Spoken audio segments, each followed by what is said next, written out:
नांदेडच्या नायगाव तालुक्यातील महानुभाव पंथाचे प्रसिद्ध श्रीकृष्ण चक्रधर स्वामी मंदिर येथे प्रतिवर्षीप्रमाणे यावर्षीही यात्रा उत्सव संपन्न झाला। यात पारंपरिक पालखी, छबिना मिरवणूक यासह कुस्ती दंगल,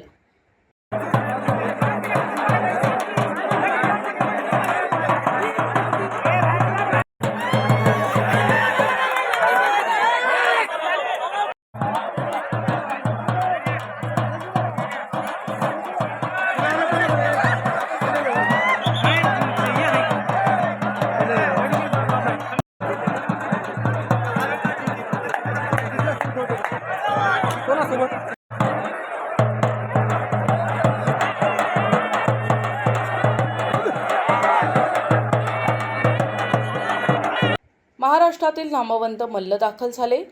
राहेर सर्व देवांचे माहेर म्हणून प्रसिद्ध आहे।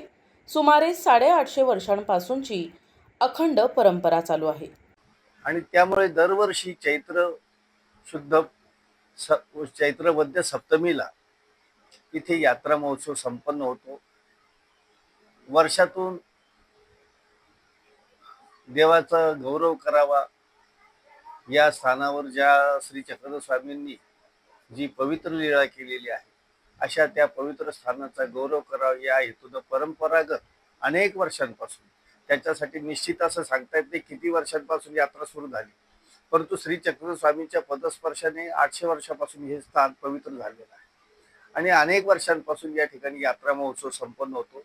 यात्रेच्या निमित्तानं पालखीमध्ये मंदिरामधले जे पवित्र पाषाण जे आहे, जे श्री चक्रधर स्वामींच्या तथा श्री दत्तात्रयांच्या पदस्पर्शाने पुनीत झालेले ते पवित्र विशेष त्या पालखीमध्ये ठेवून त्यांची मिरवणूक काढली जाते।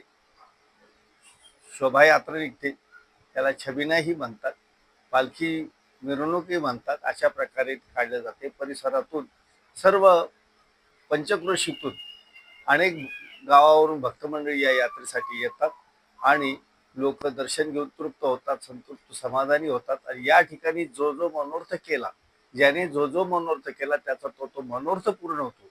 त्यामुळे अनेक भक्तांच्या कामना पूर्ण होत असल्यामुळे हजारो भाविक इथे दर्शनासाठी येतात आणि म्हणून हे अत्यंत पवित्र असं तीर्थक्षेत्र मानलं जातं।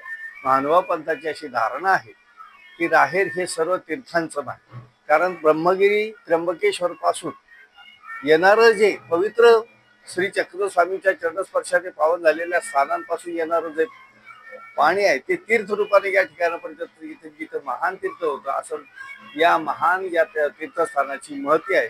असं हे महान पवित्र पावन असं राहेर हे सर्व तीर्थांचं माहेर मानलं जातं, असे हे राहेर पवित्र तीर्थक्षेत्र आहे।